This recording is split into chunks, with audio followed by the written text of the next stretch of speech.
여러분 왔습니다. 바람 신바람은 쌤이 왔습니다. 오늘 저와 여러분이 해야 될 강의는 뭐냐? 27강이죠.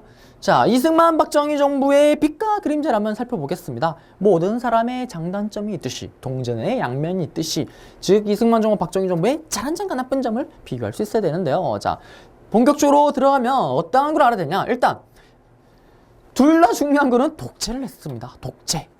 자기가 권력을 놓지 않는 거죠. 권력 독재를 하는데 그러면서 나타났던 뭐 나쁜 부작용들 이러한 것들을 이제 알 수가 있어야 되겠고요. 뭐 이승만 정부 때는 당연히 개헌이 중요하고 그 다음에 또 4.19 혁명 때 무너지게 되잖아요. 그런 과정을 이어지는 모습이 아셔야 되겠고요. 그 다음에 박정희 정부 때 같은 경우는 군사정변으로 이제 군부 쿠데타로 잡게 되는데요.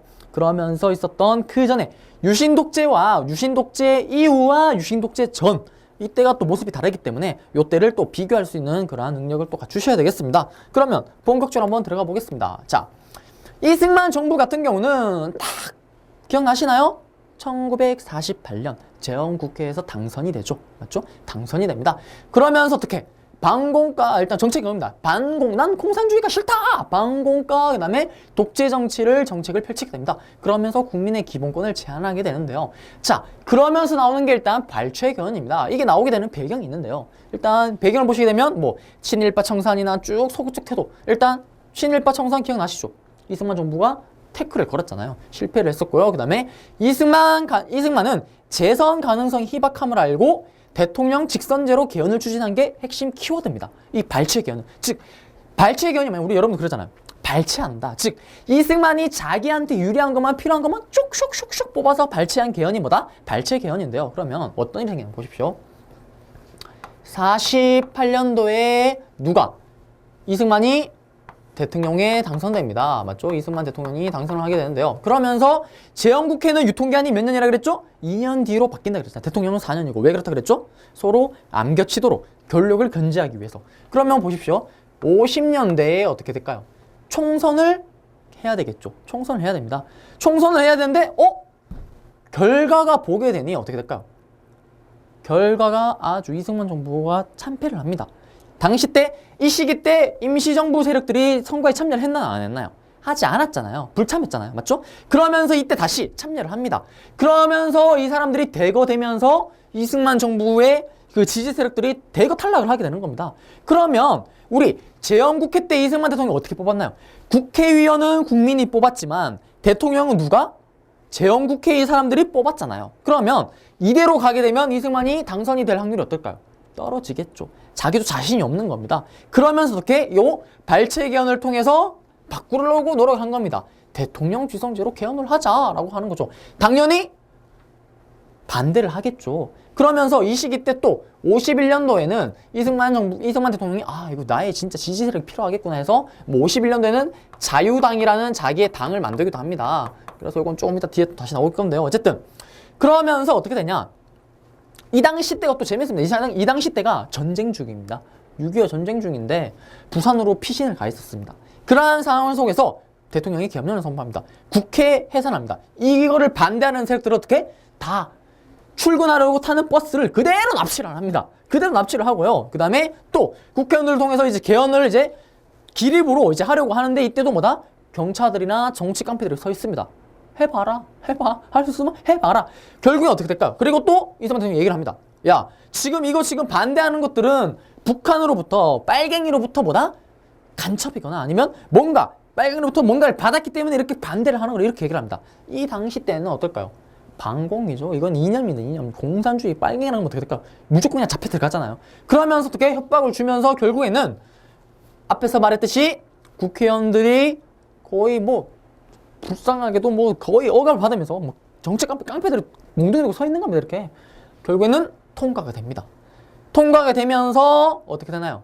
이 당시 때 결국에는 그래도 강제적으로 하긴 좀 하니까 대통령 직선제를 일단 결국엔 원하는 걸 추구를 하고요. 그 다음에 바로 야당이 원했던 내각 책임제, 즉 대통령 직선제를 중심으로 한 개헌안을 통과하고요. 그 다음에 어느 정도 내각 책임제의 내용을 어느 정도 담고 있는 이러한 개헌안을 통과시킵니다. 그게 바로 뭐다? 발췌 개헌이고요. 결국 이걸 통해서 누가?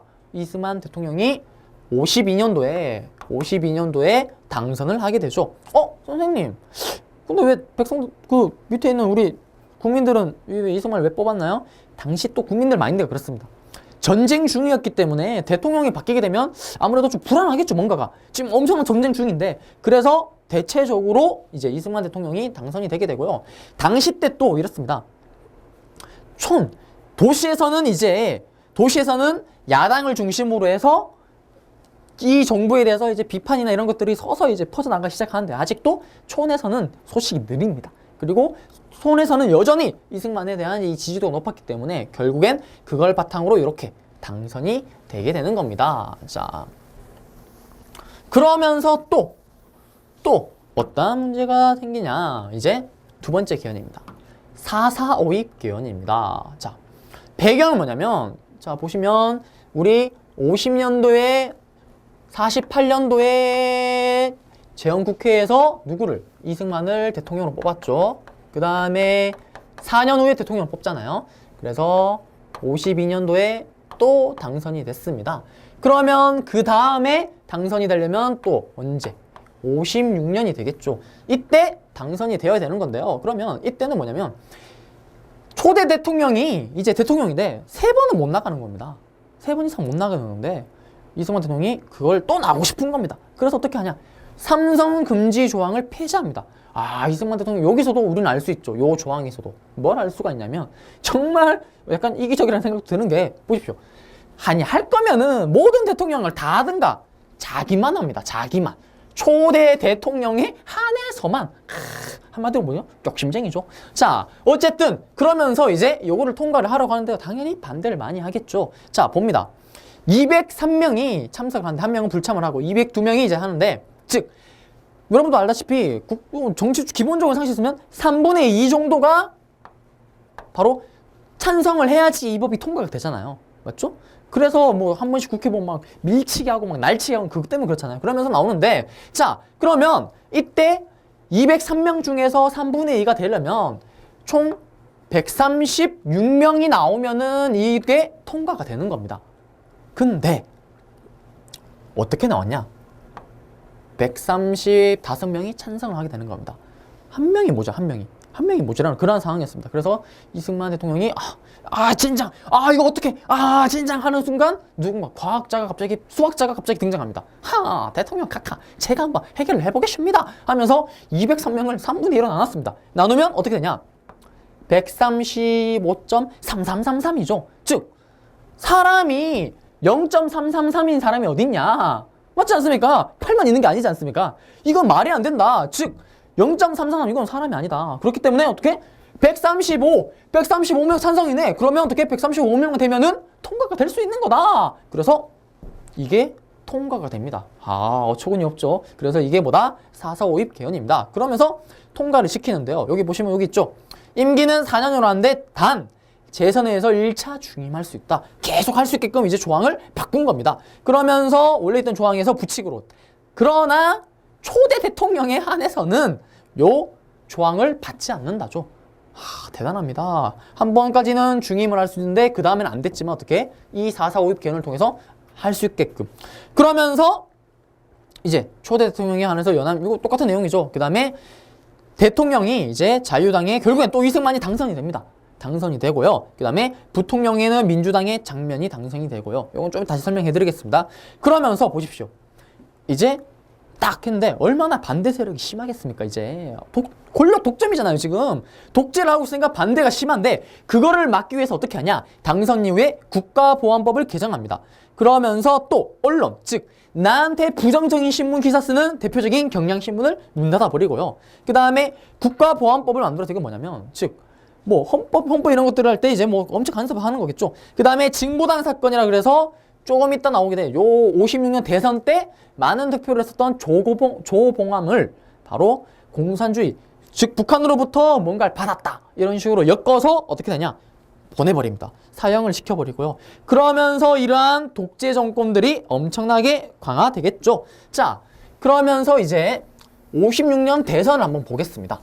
자, 이러한 4.4 5.2 개헌을 통해서 일어났던 바로 통과된 새 헌법에 기초된 대선이죠.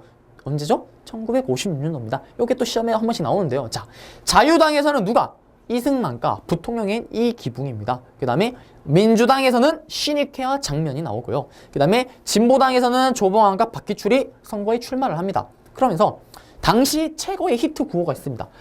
못 살겠다 갈아보자 라는 게 최고의 구호였죠. 그래서 여기에 대응하기 위해서 만든 게 이거죠. 구호가 갈아봤자 별 수 없다. 구간이 명간이다. 약간 좀 패러디한 거 좀 비약합니다. 어쨌든 이 신익회가 엄청난 표를 얻고 있는데 안타깝지만 대통령 선거 때 죽어버립니다. 선거를 앞두고 선거를 참여를 못합니다. 자, 그러면서 어떻게 되냐면 이승만이 거의 한 500만 정도의 표를 얻습니다. 500만 정도 표를 얻는데 죽었는데 사람들이 여기다 표를 던지는 겁니다. 죽었는데 그러면서 여기에 거의 한 180만 표가 여기 던져집니다.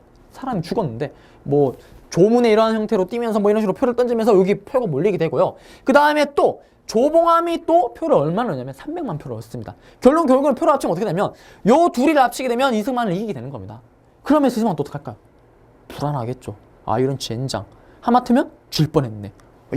그러면서 아까 앞에서 잠깐 설명했었던 그러한 독재 체제를 구축하려고 그러한 모습이 나오는 겁니다. 자, 그러면서 부통령에는 또 누가? 부통령에는 장면이 당선되게 되는 겁니다. 부통령에는 자유당이 지게 되는 거죠. 그러면서 이승만이 또 권력을 독점하기 위해서 일단 신익회는 자기가 알아서 죽었잖아요. 맞죠? 그 다음에 조봉암을 앞에 봤듯이 북한이랑 엮어서 사형을 시켜버립니다. 그러면서 훅 보내버리죠. 자, 이러한 게 바로 뭐다? 4.4.5입 개헌이다. 그래서 또 한번 포스터를 한번 보겠습니다. 자, 못 살겠다 갈아보자. 민주당의 이러한 포스터인데요. 장면과 신익회 이렇게 후보가 있고요. 자, 그러면 이러한 포스터가 나왔다. 그러면 언제다? 4.4.5입 개헌이구나. 요때 이후에 바로 있으신 1950년 대선 이승만 정부 때 있었던 일이구나. 이걸 꼭 아셔야 되겠습니다. 지금 흐름대로 가고 있습니다. 요거 정리를 잘 하셔야 되겠고요. 자, 그러면서 이제 4.19 혁명에 대해서 한번 해보겠습니다. 자, 워낙 유명한데요. 자, 일단 배경이 그거겠죠. 장기 독재를 하려고 노력합니다. 계속 독재를 위한 그러한 집요한 욕심 계속 보고 있었고요. 그 다음에 미국의 경제 원조 축소가 있는데요. 요거는 뭐냐면 미국이 처음에는 무상으로 돈을 지원해줬습니다. 우리 6.25 전쟁 끝나고 완전 거지잖아요. 맞죠? 무상으로 지원해줬다가 그거를 어떻게? 유상으로 바꿉니다. 그러면서 엄청나게 힘들어지겠죠. 그러면 어떻게 할까요? 그러면 국가에서 정부 차원에서 나서서 이거를 수습을 해야 되는데 머릿속에 하나밖에 없습니다. 56년도에 대선을 했으면 이제 언제 대선이죠? 60년대 또 대통령을 뽑아야 되겠죠. 여기에 이길 생각밖에 없는 겁니다. 이미 자유당은 뭐 경제 뭐 몰라. 그러면서 어떻게 심각한 경기 침체로 이어지게 되고요. 이러한 속에 사람들의 불만을 차고 있습니다. 결정적으로 3.15 부정선거가 직접적인 원인이 됩니다. 자, 왜 그러냐면 당시 때 지금 이 당시 때 이승만의 나이가 몇 살일까요? 80살이 넘어갑니다. 80살이. 우리 이승만 이 대통령이 어떤 사람인가? 옛날에 일제시대 때 독립협회 때 만민공동에 이때 올라가서 연설한 사람입니다. 구한말 사람인데 대한제국 때 사람이 지금까지 살아있는 겁니다. 어쨌든 그러면 앞에 있었던 발췌개헌이나 4.4.5입 개헌에서 조항이 하나 달려 있었습니다. 대통령이 죽을 시에 그 역할은 누가 하냐? 유고 시에 일단 그 공백 기간 동안 언제 죽을지 그 죽을 때 그 역할을 대체하는 사람이 바로 앞에 있었던 바로 부통령입니다. 이 부통령이 쉽게 말하면 대통령이 유고 시에는 이 부통령이 그 역할을 하는데요. 그러면 앞에 있을 때는 부통령이 누구였죠? 자유당의 이기붕이 아닌 장면이었잖아요. 맞죠? 그러면서 불안한 그러한 상황 속에서 3.15 부정선거라는데 그러면 요 부정선거의 핵심은 뭘까요? 이승만 대통령이 아니고 뭐다? 부통령이 누가 되냐 이게 중요한 겁니다. 부통령이 누가 지느냐 이게 더 큰 핫이슈였고요. 결국 이 부정선거는 누구를 당선시키기 위한 부통령 이기붕을 당선시키기 위한 선거가 되는 겁니다. 자, 선거가 근데 대단합니다. 부정선거 여러분들이 생각할 수 있는 부정선거는 다 나옵니다. 기본적으로 여러분들도 초등학교 때 이런 거 선거하면 어떡해요? 어머님들이 뭐 공약이 있죠. 저는 당선이 되면 햄버거 세트를 한번 쏘겠습니다. 그러면 막 표 들어가잖아요. 맞죠? 물론 다 들어가지 않지만 아니면 또 어머님의 치맛바람에 의해서 막 물건이 막 하고 그런 식으로 애들의 표를 얻기도 하잖아요. 맞죠? 그런 거 참 나쁜 건데 어쨌든 그러한 것들 필요 그건 기본 옵션입니다. 돈 주는 거 기본 옵션입니다. 그 다음에 3인 3명이서 손을 잡고 같이 들어가고요. 누구 찍었는지 확인을 합니다. 서로 3명이서 5명이 손을 잡고 합니다. 누구 찍었는지 확인을 합니다. 그 다음에 또 어떻게? 거기에 또 사람이 서 있습니다. 누구 찍었는지 표를 다 봅니다. 그 다음에 또 참여, 또 투표를 못하는 사람 있지 않겠습니까? 그러면 어떡할까요? 그 사람을 대신해서 대신 찍습니다. 당연히 누굴 찍을까요? 이기붕. 그래서 어떠한 사태가 발생을 하냐면요. 분명히 선생님이 지금 제가 사는 지역에 만약에 주민이 예를 들어서 100명입니다. 그러면 모든 표를 다 합쳐도 100명이 넘으면 안 되잖아요. 근데 표가 몇 표가 나오냐? 200표가 나옵니다. 이기붕 150표? 50표? 뭐 장면 이런 식으로. 돌아버리죠. 이게 부정선거잖아요. 그러면서 어떻게? 이러한 것들이 바탕으로 대구에서부터 먼저 일어납니다. 원래 여기 쓰지 않았는데 일단 대구에서부터 시작을 해서 마산, 특히 전개 과정이 학생으로부터 주도가 됩니다. 학생. 선생님, 학생들이 뭘 아나요? 많이 압니다. 이 당시 때 학생들은 지금의 학생이랑 퀄리티가 다릅니다. 왜? 해방 이후에 제대로 된 민주적인 이러한 것들을 교육을 받았기 때문에 이 학생들 입장에서 봤을 때는 이거 완전 황당한 일이잖아요. 완전 황당합니다. 돌아버립니다. 맞죠? 그러면서 학생들이 주도를 해서 마산에서부터 해서 이제 부정선거에 대해서 항의를 합니다. 그러한 과정 속에 누가? 김주열 학생이라는 학생이 죽게 됩니다. 죽게 되면 어떻게 되냐? 눈에 체류탄이 박혀 있습니다. 박힌 채로 어디서 발견되냐? 바다에서 발견됩니다. 분명히 여기서 시위를 하다가 행방불명이 돼서 신고를 했다고 어느 날 보니까 바다에 동동동 떠서 발견이 된 겁니다. 즉, 이 체류탄, 눈에 박힌 것 같은 경우는 이게 원래 체류탄은 45도 전방 위로 해서 쏘는 겁니다. 슝! 빵스 연기가 샥 떨어지는 건데 이거를 어떻게? 정면을 두고 쏜 겁니다. 이거는 어떻게 보면 눈에 맞았다는 거는 노리고 쐈다는 거겠죠. 그러면서 이게 또 어떻게? 엄청난 충격을 받으면서 사람들이 분노 폭발하겠죠. 그러면서 이제 시위가 전국으로 확산이 됩니다. 근데 이 전국으로 확산될 때 이승만 정부가 정말 무리수를 던지죠. 어떻게? 이 시위라는 시민에게 경찰이 발포를 하기 시작합니다. 이 발표를 하는 순간 이미 이 정권은 어떻게 된 거다? 결국엔 무너질 수밖에 없는 거죠. 자, 그러면서 결국에는 당시 어떻게 보면 최고의 지성인이었던 대학 교수들마저도 나오게 됩니다. 시위에. 그 다음에 초등학생도 뛰쳐나옵니다. 나오면서 뭐라냐? 우리 오빠, 누나들 죽이지 말라. 난리가 나죠. 자, 이러한 과정 속에 미국도 이승만에 대한 지지를 철회합니다. 이승만에게 야, 이제 너 안 되겠다. 물러가라. 종용을 하죠. 그러면서 결국 어떻게? 이승만은 사임을 하게 되고요. 하와이로 가게 됩니다. 그러면서 이제 허정의 과도 정부가 성립되는 요러한 모습. 이게 바로 4.19 혁명인데요. 그러면 시험에는 어떻게 나올까요? 김주열 학생의 이러한 시신 발견이나 아니면 3.15 부정선거 이러한 단어가 나왔을 때, 키워드가 나왔을 때 뭐다? 우리는 4.19 혁명인 걸 알아야 되겠죠. 그리고 또 전체적인 틀을 봤을 때는 이 4.19 혁명은 언제다? 이승만의 권력 독재 정권을 무너뜨리기 위해서 일어났던 이러한 혁명이다. 이렇게 아시면 되겠고요. 자, 의의를 한번 보겠습니다. 그래서 아까 봤듯이 학생이 일단 중심이 주도적으로 해서 나중에 시민들이 참여를 하게 되고요. 그러면서 결국에는 무너뜨린 민주혁명 되겠습니다. 그 다음에 부정과 불의안과는 민족정기 편이고요. 요 구호 같은 경우는 시험에 한번 나온 적이 있습니다. 핵심 키워드는 뭐다? 부정선거죠. 즉 뒤에도 부정선거가 있긴 있는데 역사책이나 이런 거 봤을 때 공식적으로 이거는 100% 드러난 부정선거라고 딱 말할 수 있는 거는 요 3.15 부정선거입니다. 그렇기 때문에 3.15 부정선거 단어가 나오면은 뭐다? 4.19 혁명으로 아시면 되겠고요. 그 다음에 기억나시죠? 이거 우리 누나의 형들에게 총을 쏘지 마라. 이거 우리 초등학생들이 이렇게 뛰쳐나가서도 얘기를 했던 내용입니다. 자, 이렇게 해서 4.19 혁명을 이제 정리를 했고요. 그러면 이승만 정부 때 어떠한 일이 있었냐? 정치 체제를 한번 보겠습니다. 자, 전쟁 전후의 상황인데요. 제조. 일단 전쟁 빵 터지니까 모든 걸 다 잃게 됩니다. 맞죠? 그러면서 결국 어떻게 할까? 우리가 기댈 수 있는 건 누구밖에 없다? only 아메리카. 형님, 미국 형님 도와주세요. 그러면서 미국이 도와주게 됩니다. 그러면서 이제 개발을 하게 되는데요. 미국과 우리나라가 이때 약간 충동을 하게 됩니다. 미국 같은 경우는 뭐냐면 일단 경제 안정이 우선입니다. 맞죠? 나라가 망해서 경제 안정이 우선이고 일단 기본적으로 먹고 입고 이것만 되면 되는 겁니다. 그래서 투자를 해주는 게 그냥 주는 게 뭐냐면 300, 3가지의 하얀 거. 밀가루, 설탕, 면 방직, 제분, 제당, 섬유. 중요합니다. 요게 나오면 뭐다? 전쟁 복구 이후에 이제 소비재 산업인데, 즉 이거는 뭐죠? 쉽게 말하면 소비재 산업이 뭘까요? 소비하는 거잖아요. 먹고 싸면 끝입니다. 먹고 사면 끝인 겁니다. 이거를 갖다 주는 겁니다. 근데 이승만 정부 입장에서 봤을 때는 그게 좋을까요? 나쁠까요? 장기적으로 볼 때는 안 좋잖아요. 장기로 봤을 때는 뭐다? 발전할 수 있는 그러한 기구들을 공장 이런 것들을 세워야 되는데 미국이 거기에 대해서 소극적입니다. 그러면서 충돌이 많이 일어나게 되죠. 미국은 당시 입장이 뭐냐면 우리나라의 공업화에 대해서 회의적입니다. 한국이 뭐 어떻게 다시 일어나. 그냥 니들은 농작물, 농식물 이런 것들을 갖다 팔아서 일본에 갖다 팔고 일본에서 그냥 물건 사서 수입해라. 이러한 것들이랑 마인드를 가지고 있어. 어쨌든 충돌이 있었는데 어쨌든 이 시기에는 뭐다? 기본적으로 300산업이라 그런 이런 소비재 산업이 미국의 지원에 의해서 발전을 했었다. 같은 내용이죠. 생활필수품. 그 다음에 미국의 경제 불황으로 무산홍조에서 유상차관으로 바뀌면서 어떻게 된다 그랬죠? 위기에 빠지게 됩니다. 경제 침체에 빠지게 되는데요. 그렇지만 이승만의 정권의 머릿속에 뭐밖에 없다? 자기 당선될 것만. 자기 당선될 것만. 이게 무슨 말이냐면 미국이 다른 지역에도 이렇게 자유주의 진영 중에 못 산다는 돈을 많이 씁니다.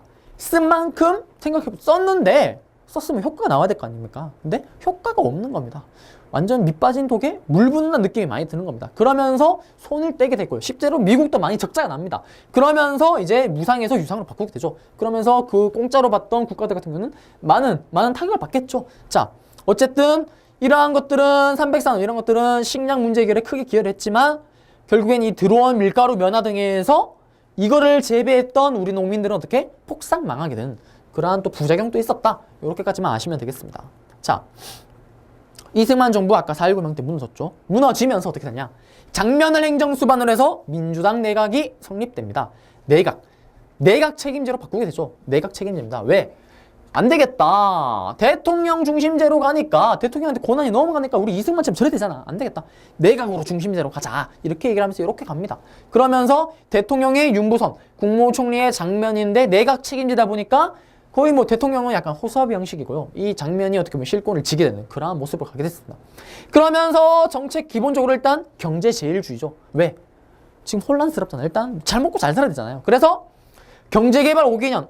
선생님 이거 박정희 정부 아닌가요? 계획은 장면 내각 때 합니다. 사람 이름입니다. 장면은. 네, 어쨌든 앞에서 나왔었죠. 어쨌든 이때 하지만 실행하는 건 언제다? 박정희 정부 때다. 그 다음 5.16 군사정부는 결국에는 실패를 못하게 되죠. 그리고 실행하는 건 누구다? 박정희가 되겠고요. 그러면서 민주화 운동이 확산됩니다. 선생님, 이게 또 무슨 말이에요? 자, 재밌는 게 4.19 혁명은 어떻게 보면 대통령이 자기가 나가서 뽑힌 것보다는 시민들이, 우리 국민들이 받들어서 된 거잖아요. 혁명을 통해서. 그러니까 약간 좀 풍토 마인드가 바뀝니다. 뭘 하고 싶으면은 다 시위를 나갑니다. 뭐만 하고 싶으면 예를 들어서 노동자 쪽에서 우리 임금 너무 작다. 나가자! 시위하고 난리 납니다. 그러면서 이거를 장면이 또 수습을 잘 못합니다. 장면이 사실은 뭐 리더십 뭐 부재라고까지는 아니지만 사람이 일단 교육자 출신의 외교관 출신입니다. 그러니까 이러한 혼란을 수습을 잘 못합니다. 시위 이런 것들을. 거기다가 또 어떻게 보시게 되면 이제 통일정책 한번 보겠습니다. 대표적인 게 이제 통일정책인데 가자 북으로 오라 남으로, 즉 이승만 정권 때 앞에 있었던 그 반공주의와 북진 통일을 극복하고 이제 통일을 좀 하자. 통일을 위해서는 어떻게 대화를 해야 되는 학생들이 주도를 합니다. 그렇지만 이거에 대해서 또 장면이 어떨까요? 소극적이겠죠. 왜? 지금 일어나는 시위 이런 것들 다 지금 통제가 수습이 안 되는 워낙 혼란스러운 상황이니까 이때 장면 같은 경우는 이제 뭐 부정적으로 대처를 합니다. 그래서 일단 얘기를 하죠. 경제부터 일단 건설한 후에 통일은 그때 일단 얘기를 하자. 이걸 그대로 박정희 이어받게 되는데 어쨌든 이러한 장명 내각의 한계를 보게 되면 뭐다? 3.15 부정선거 때 일어났던 이제 요구 있습니다. 요구가 뭐냐면 이때 부정선거 때 가입했던 사람들 처벌해라. 그래서 소급 입법 개헌이 만들어지게 됩니다. 이게 뭐냐면 예를 들어서 선생님이 누굴 때렸습니다. 때렸는데 때리면 당연히 벌을 받겠죠. 근데 예를 들어서 지금 현재 우리나라 법에서는 제가 길 가는 사람들 딱딱딱 때렸을 때 처벌받을 수 있는 권한이 없습니다. 근데 결국 그 사람이 죽었습니다. 예를 들어서. 그럼 어떡할까요? 처벌을 줘야 되겠죠. 그럼 어떻게? 나를 처벌하기 위해서 법을 바꾸는 겁니다. 이거는 원래 거의 못하게 돼 있습니다. 왜 그럴까요? 이렇게 되면 너무 혼란스러워요. 누굴 잡기 위해서 막 둔다. 근데 이거 같은 경우는 소급 입법을 합니다. 하지만 결국에는 또 처벌도 소극적으로 가게 되면서 또 불만이 쌓이게 되고요. 그 다음에 앞에 쓰던 그런 통일운동이나 민주화 요구에 대해서 다 소극적으로 대처를 합니다. 그러면서 결국엔 장명 내각이 무너지게 되면서 누가? 박정희를 중심으로 한 군부 세력이 집권하게 되는 겁니다. 박정희 군인이었죠. 소장이었는데 딱 지프차를 타고 옵니다. 오면서 지금 이 혼란스러운 상황을 내가 수습하겠다. 지금 이거는 국가적인 위기다라고 얘기를 합니다. 그러면서 어떻게? 국가재건 최고회의를 구성하면서 군정을 실시합니다. 즉 앞에 쓰던 뭐 비변사라든지 도평에서처럼 이거는 뭐다? 박정희가 자기를 중심으로 권력을 모으기 위해서 만든 기구죠. 독점하기 위해서 만든 기구입니다. 여기서 나중 되면은 이제 뭐 모든 걸 다 하게 되는데요. 어쨌든 이걸 만들면서 또 근데 걸립니다. 얘기를 합니다. 지금 나는 대통령 이런 걸 하러 온 게 아니다. 지금 워낙 혼란스러우니까 내가 요거를 일단 수습한 후에 나는 수습이 사회가 안정이 되면 그대로 돌려놓고 나는 가겠다. 다시 군대로 가겠다라고 얘기를 합니다. 그러면서 민정이양을 옵션으로 걸죠. 그러면서 일단 헌법 개정으로 대통령 중심제를 얘기하고요. 국회 단원제 얘기합니다. 이건 왜 그러냐면 근데 결국엔 어떻게 되냐? 박정희 대통령이 자기가 군복을 벗고 나옵니다. 군인을 때려치우고 이제 일반 이제 시민으로 해서 나와서 당선이 되는 겁니다. 당선이 되면서 어떻게 하냐? 딱 보니까 이거는 지금 대통령이 힘이 너무 없으니까 이렇게 혼란스러운 거다. 대통령인데 일단 힘을 좀 모아주자라고 얘기를 합니다. 그러면서 대통령 중심제, 그 다음에 아까 양원제였잖아. 이걸 어떻게 다시 단원제로 모으게 되는 겁니다. 자, 그러면서 이제 뭐 성격은 직선제, 단원제죠. 출범을 하게 됩니다. 출범을 하게 되면서 가장 큰 마인드, 머릿속에 박정희 대통령이 그렇지만 제일 중요한 게 뭘까요? 경제 성장이겠죠. 왜? 어떻게 보면 약간 합법적인 수준으로 들어온 게 아니기 때문에 쿠데타를 통해서 들어왔는 거기 때문에 그거를 무마시키기 위해서 제일 좋은 건 뭔가 성과를 내야 되잖아요. 그 다음에 당시 우리나라 국민의 최고의 소망이자 꿈은 뭐였냐? 흰쌀밥에 고깃국 먹기. 지금은 뭐 조도 안 먹는 사람 있잖아요. 맞죠? 그렇지만 뭐다? 이때는 그게 꿈이었습니다. 그걸 이루겠다. 그러면서 강력한, 왜? 이걸 해야지만 박정희 정부가 어떻게 들어섰더라? 생각을 안 하게끔 그러기 위해서 엄청나게 경제성장을 하려고 노력을 합니다. 그러면서 장명내각 때 계획을 했던 이 경제개발 5개년을 본격적으로 추진을 하게 되죠. 1차, 2차입니다. 3차, 4차 구별을 해야 되는데요. 1차는 뭐냐면 경공업과 수출 주도형 성장 전략입니다. 즉 낮은 임금을 즉 우리나라 사람들 지금 이때 생각하면 중국으로 생각하시면 됩니다. 저임금으로 어떻게 노동 직압적인 산업을 하는 겁니다. 예를 들면 가발이나 이런 거. 지금 우리나라에서 혹시 이쑤시개 공장이 있습니까? 뭐 면봉 공장 이런 것들.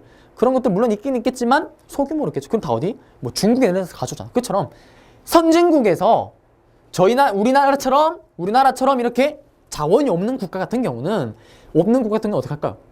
다른 나라로부터 물건을 수입을 해서 그 물건 다시 가공해서 갖다 팔아야 되잖아요. 맞죠? 갖다 팔아야 되는데, 즉 제일 돈이 되는 건 뭐냐면 이 당시 때 우리 기술력도 많이 떨어지잖아요. 그러면 뭐다?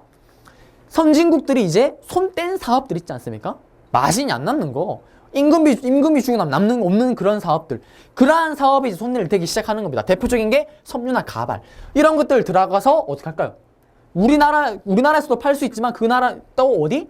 그 사업을 그만둔 선진국에도 팔 수가 있잖아요. 그러면 시장 규모는 선진국 크잖아요. 그러면서 이윤을 남기기 시작하는 겁니다. 이걸 통해서 어떻게 경부고속도로나 이제 포항시설 건설하면서 이제 이 시기 때는 뭐다? 본격적인 경제 성장이 스타트했다. 그러면 또 문제가 뭐냐면 경제 성장 이런 것들 투자를 하면 뭐가 필요하나요? 머니가 필요하잖아요. 우리나라 돈이 있다 없다? 돈이 없습니다. 그래서 이승만 정권이 박정희 정부가 이걸 집권하자마자 가장 먼저 했던 게 뭐냐면 일단 농어촌의 고리들을 풀어줍니다. 없애줍니다. 왜? 농어촌의 농민들의 지지를 끌어내기 위해서. 그 다음에 또 지하경제에 묻혀있는 그 검은 돈을 꺼내기 위해서 화폐개혁을 합니다. 근데 화폐개혁을 했는데 검은 돈을 꺼내려고 봤는데 검은 돈이 아예 없는 겁니다. 그만큼 뭐다? 국가가 가난한 거죠. 그러면서 이제 돈이 필요하니까 어떻게 하냐? 한일 국교 정상화가 일어납니다. 일본이랑 우리나라랑 지금 이때도 사이가 좋다 나쁘다? 사이가 엄청 나쁩니다. 이승만 정부만 해도 이승만존이 있었습니다. 선생님 그건 또 뭔가요? 이승만존이라 그래서 동해안에 이승만존이 있는데 그 존 안에 일본 배가 들어왔다. 그냥 대포 빵빵빵 쏴버립니다. 그만큼 사이가 안 좋습니다. 장면 내각도 사이가 안 좋았습니다. 그러한 상황 속에서 이제 미국이 먼저, 근데 이게 우리가 일본의 자발적이 아니고 누가? 미국이 개입을 합니다. 왜? 당시는 보다 냉전 체제잖아요. 즉 북한과 소련과 중국이 세 명이 너무 잘만 쓰는 겁니다. 죽이 착착 잘면서 쫙 붙어 있는데 미국이 봤을 때는 그러면 미국과 일본과 한국이 이 세 나라가 또 어떻게 합쳐져야 되는데 지금 일본이랑 우리나라는 계속 서로 싸우고 있는 겁니다. 그러니까 어떻게? 야 친구해 빨리 수교해. 그러면서 어떻게? 박정희 정부 같은 경우는 일단 돈이 필요하죠. 그러면서 추진을 하고요. 그 다음에 일본 같은 경우도 어쨌든 과거사 정산이 좀 필요하긴 필요하잖아요. 그러면서 맺게 되는 겁니다. 근데 이때 맺게 되는 조건이 뭐냐면 한국 같은 경우는 청구권입니다. 우리가 일제시대 때 너희들한테 받은 피해에 대한 우리는 청구권이다. 그렇게 얘기를 하고요. 그 다음에 일본 같은 경우는 우리는 너희들에게 그걸 주는 거다. 독립축하금. 웃기죠? 독립축하에 돈을 주는 거고 그냥 협력, 경제협력, 뭐 기발, 뭐 기금, 돈이다 이런 식으로 해서 돈을 줍니다. 그러면서 이때 옵션을 거는 게 뭐냐면 이제 앞으로 너희들 한국은 우리한테 일본에게 그 시대 때 뭐 입었던 피해 이런 거에 대한 보상 전혀 이제 얘기하지 마라. 그래서 이때 어쨌든 됐는데 그래서 지금 위안부 그 할머님들께서 일본으로부터 보상을 못 받는 게 일본에서는 이때 이 조약을 갖고 넘어지는 겁니다. 그래서 못 받고 있는 건데 어쨌든 그러면서 학생들은 난리가 납니다. 또 일반 국민들도 그렇죠. 일본이랑 이런 굴욕적인 외교가 어디 있냐고 그러면서 막 일납니다. 일나면서 6.3 시위가 발생하게 되고요. 결국엔 또 박정희 정부가 계엄령을 선포하면서 결국에는 어떻게 된다? 체결이 되게 되죠. 그러면서 이제 무상으로 3억 달러를 받고요. 그 다음에 유상으로 2억 달러를 받습니다. 그러면서 당시 우리나라 수출에서 버는 액이 1억 얼마였는데 그거에 비하면 돈이 엄청난 금액이죠. 물론 우리가 그동안 입었던 피해에 비하면은 정말 작은 금액이긴 하지만 어쨌든 이 금액이 어쨌든 이 경제 성장에 큰 기반이 되는 거는 사실이죠. 어쨌든 이러한 모습. 그래서 쉽게 생각하면 박정희 정부가 딱 들어오자마자 어떻게 합법적으로 들어온 게 아니니까 그걸 무마시키기 위해서 머릿속에 뭐 경제를 일단 발전시키자. 그 다음에 일단 우리나라 정말 세계 몇 손가락 되는 빈민국입니다. 그렇기 때문에 이걸 살리자. 그러면 뭐다? 돈이 필요하다. 그래서 한일 국교 정상화회담을 했구나. 요거를 연결해 주시면 되겠고요. 그 다음에 베트남 파병입니다. 자, 베트남 파병 같은 경우도 보시게 되면 어떻냐. 자, 자유주의 미국과 베트남이 붙게 됩니다. 당시 베트남도 우리 남북한처럼 갈리게 됩니다. 공산주의 쪽, 그 다음에 자유주의 쪽 진영으로 갈리게 되는데 이때는 이 시기대 가면 60년대 가면 이념이 좀 약해집니다. 그러면서 우리 기억나요? 6.25 때는 유엔군 딱 들어갔을 때 자유주의 진영 국가들 막 몇십 개 국가가 동시에 한꺼번에 다 들어왔잖아요. 근데 베트남 때는 안 들어옵니다. 그러니까 미국에서는 혼자 이거를 하니까 너무 힘든 겁니다. 너무 힘드니까 어떻게 할까요? 한국 보고 도와달라고 하겠죠. 야, 한국아 좀 도와달라. 그때 한국 입장에서는 도와주기 좀 껄끄러운데 안 도와주면 너희 그 한국에 있는 주한미군 우리 철수할 거다? 알았어. 갈게요. 가면서 또 옵션을 겁니다. 알았다. 대신 가는 대신에 너희들 오면은 우리도 최대한 혜택을 주겠다. 첫 번째. 일단 기본적으로 가게 되면 미국과 우리나라의 관계가 상당히 좋아지겠죠. 도와줬으니까. 그 다음에 또 두 번째. 베트남 들어올 때 여러 가지 물건들, 우리 군인들이 쓰는 물건은 우리나라에 쓰는 물건으로 쓰게 해달라. 그러면서 우리나라 물건이 글로 많이 들어갑니다. 그 다음에 또 베트남 특수가 이게 뭐냐면 베트남이 전쟁이면서 어떻게 건물이 많이 무너지잖아요. 무너졌을 때 그 구호 물자라든지 아니면 건설하는 거 다 어떻게 우리나라에서 다 하게 해달라. 그러면서 이때 베트남 특수를 통해서 돈을 엄청 법니다.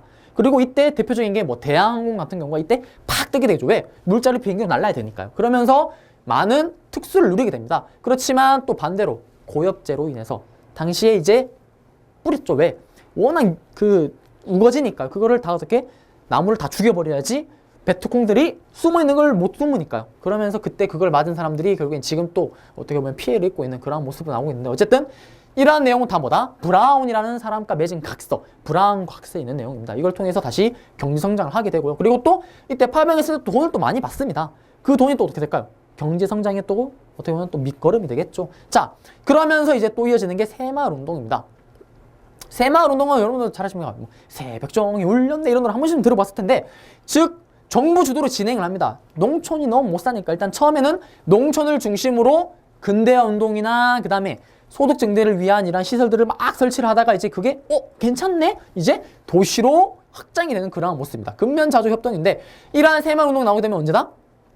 바로 박정희 정부 때 경제가 제일 급빠르게 성장하다. 그러면서 그러한 기반이었던 게 이런 근면 성장을 했던 새마을운동입니다. 자, 그 다음에 나오는 게 삼선개헌입니다. 자, 경제 성장을 통해서 6대 대통령 선거에 이제 재선을 하는데요. 이게 뭐냐면 삼선개헌, 즉 앞에 썼던 것처럼 대통령을 이제 3번 연임을 허용하는 두 번이었잖아요. 두 번인데 이제 3번이 되게끔 이걸 통과합니다. 통과할 때 얘기를 합니다. 얘기를 하죠. 야, 내가 지금 여러분들 내가 지금 벌려놓은 게 너무 많습니다.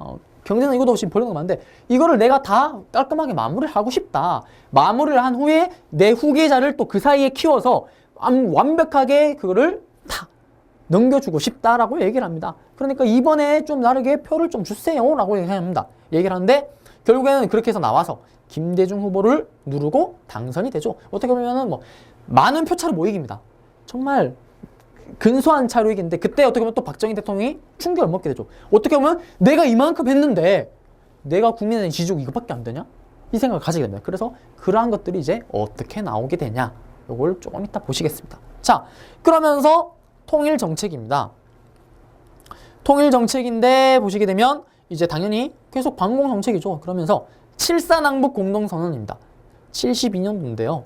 자, 아주 중요한 선언이 되겠습니다. 이거는 남북 모두 독재 권력의 이제 지지 기반. 이게 뭐냐면 이 선언을 통해서 남한은 남한대로, 박정희는 박정희대로, 북쪽의 김일성은 김일성대로 자기들의 권력을 강화시키는 겁니다. 조금 이따 표를 보면 한번 설명해 드릴게요. 그 다음에 보시게 되면 이제 요런 걸 바탕으로 이제 6.23 남북 평화 통일선언이 나오게 되고요. 그 다음에 동시 가입을 한 게 아니고 제의를 합니다. 그 다음에 호혜평등 원칙하에 모든 국가의 문호를 개방하자라고 하지만 뭐 실제로 하진 않죠. 자, 그래서 보겠습니다. 시험에 가장 잘 나오는 그겁니다. 시험에 가장 잘 나오는 통일 그건데 이 7.4 남북 공동선언의 핵심 내용은 뭐냐?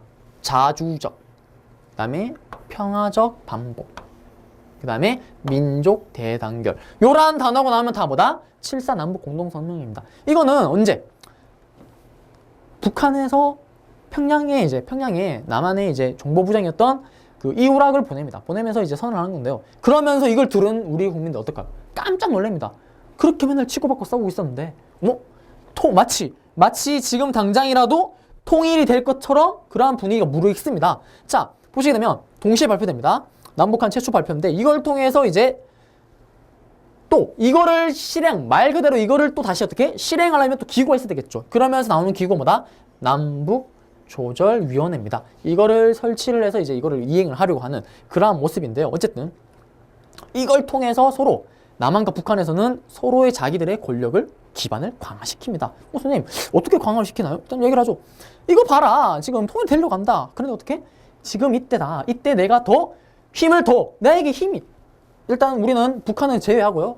그 박정희만 보겠습니다. 이거 봐라. 지금 통일이 눈앞이다. 나에게 조금만 이 대통령인 나에게 힘이 조금만 더 실어준다면 통일을 완수할 수 있다라는 걸 얘기합니다. 그러면서 어떻게? 힘을 나에게로 모으려고 하죠. 그러한 것들이 나오는 게 뭐다? 다음에 바로 보게 될 이거 지금 내용이 잘못 들어갔네요. 이거는. 자, 그러면서 나오는 게 바로 박정희의 유신체제입니다. 앞에 쓰던 그거를 기반으로 그러한 식으로 얘기를 해서 이제 얘기를 하는 거죠. 그러면서 이제 뭐다? 독재 기반의 강화 및 영구집권을 도모합니다. 즉, 뭐 유신체제라면 쉽게 생각하면 이렇게 생각합니다. 내가 신이다. 즉, 대통령이 신인 겁니다. 모든 힘을 어떻게? 대통령에 모으는 겁니다. 그러면서 이제 국가 비상사태 선언을 해서요. 국회나 이제 이런 것들을 모든 정치를 막아버리고요. 막아버린 후에 이제 어떻게? 유신헌법을 공포합니다. 내용이 중요합니다. 자, 대통령은 통일 주체 국민회의에서, 즉 통일을 주체적으로 하기 위한 국민적 조직이다. 이런 의미죠. 즉 통일을 하기 위해서만 말이 그지. 여기서 어떻게? 토론 없이 대통령을 선거하는 겁니다. 그 다음에 여기에 3분의 1은 누가? 대통령이 뽑는 겁니다. 대통령이 3분의 1 뽑는 겁니다.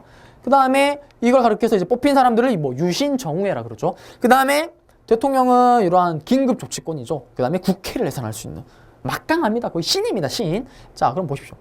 한국적 민주주의를 표방합니다. 이게 무슨 말이냐면 말도 안 되는 소리를 합니다. 박정희 대통령이. 자, 우리는 민주주의다. 근데 우리는 서구의 민주주의와 우리의 민주주의는 좀 다르다.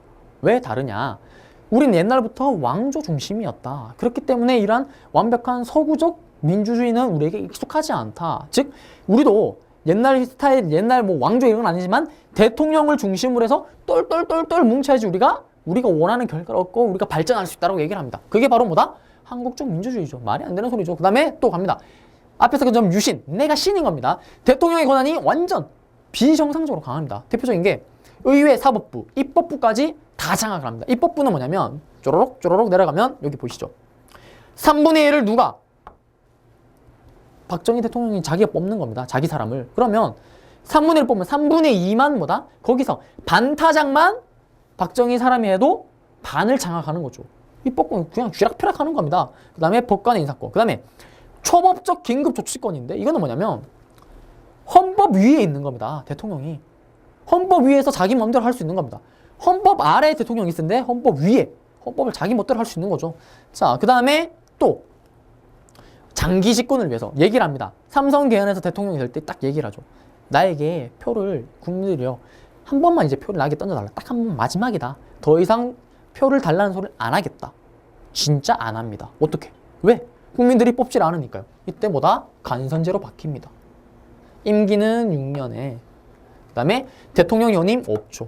이건 뭘까요? 죽을 때까지 하겠다 이거죠. 죽을 때까지. 죽을 때까지 하겠다는 건데 이거를 했던 데가 어디였다? 여기 통일 주최 국민회의에서 바로 이 선거를 하는 겁니다. 어떻게? 박수 치면 됩니다. 박수 따따따따 치면 어떻게? 통과합니다.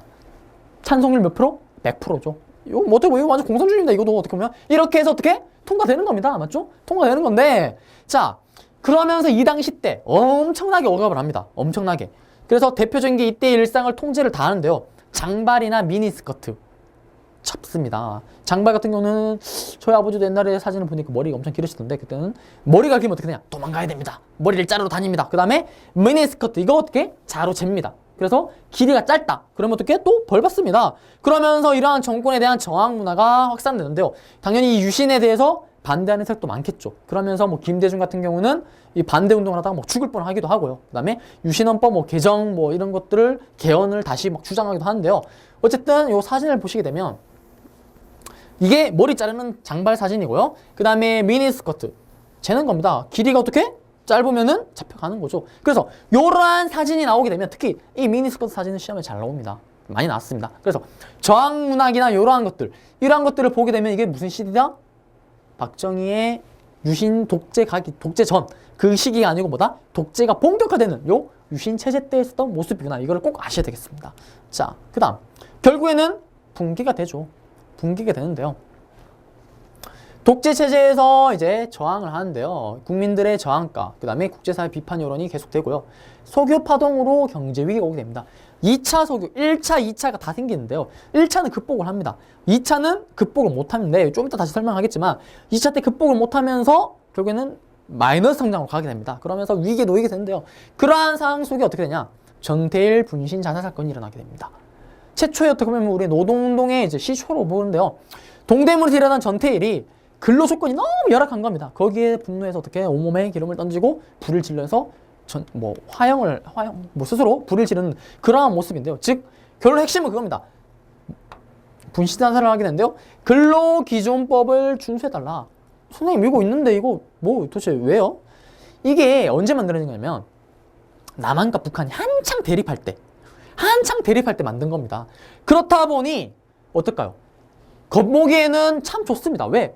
북한보다 체제 우월한 걸 보여주게 되면 참 좋은데 폰만이 그냥 껍데기만 있는 거죠. 실제로 시행은 되지 않는 겁니다. 그래서 이거대로 좀 해달라라고 이러는 게 이제 전태일의 분신 자살 사건이고요. 시험에 잘 나옵니다. 이것도. 그 다음에 이어서 YH 무역 사건. 경제가 침체되잖아요. 그러면서 YH에 있던 이런 YH 무역이 가발주 업체인데 이게 문을 닫습니다.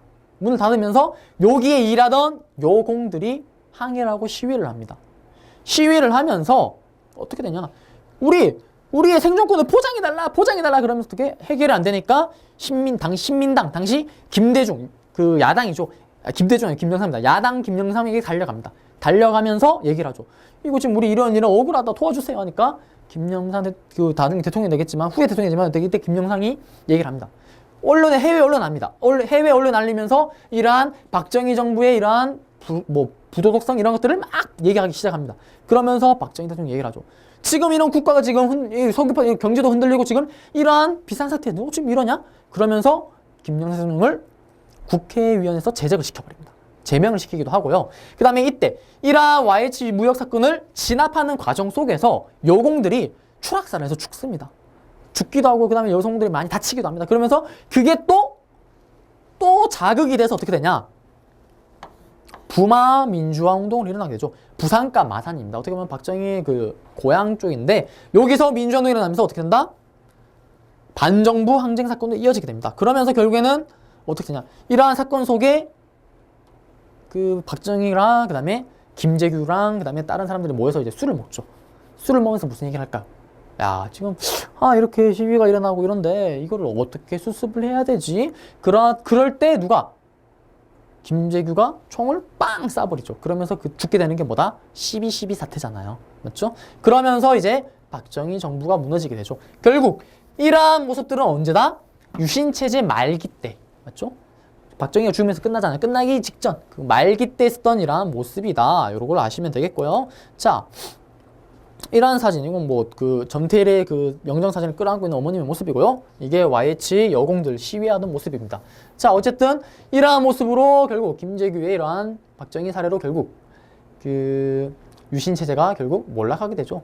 자, 그러면서 이제 끝나게 됩니다. 지금 여기 지금 경제 부분이 좀 빠졌네요. 제가 또 한번 설명하겠습니다. 2차 석유 파동이 있는데 1차랑 2차랑 제 책에는 아마 있겠네요.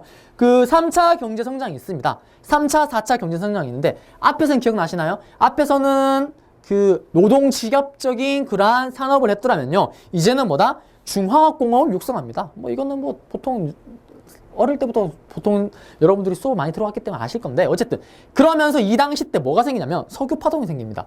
석유 파동이 뭘까요? 석유가 나는 지역에서 석유가 비싼 겁니다.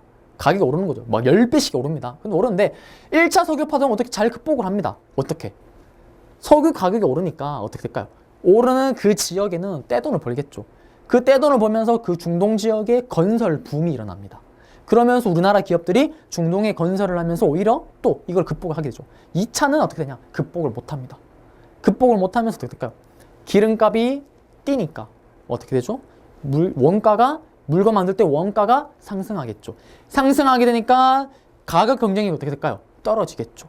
그러면서 비싼 그 물건이 세계화의 시대에 세계 시대 아니지만 어쨌든 세계의 물건을 팔 때 경쟁력이 있나요? 없나요? 경쟁력이 없겠죠. 맞죠? 그러면서 물건이 또 안 팔리겠죠. 그러면 어떻게 될까요? 공장은 문을 닫겠죠. 공장을 문 닫으면 어떻게 될까요? 사람들 실업자가 생기겠죠. 그러면서 어떻게 불만이 쌓이게 되는 그러한 모습을 얘기했습니다. 자, 이렇게 해서 이 부분은 이제 끝이 나게 됐고요. 그래서 이걸 뭐 어떻게 수습하겠다고 뭐 수습이 아니고 이거에 대해서 반발로 이제 YH 무역 사건이 나오겠는 게 대표적인 예가 되겠고요. 자, 이제 문제로 들어가겠습니다. 자, 밑줄근 혁명입니다. 힌트 나왔죠?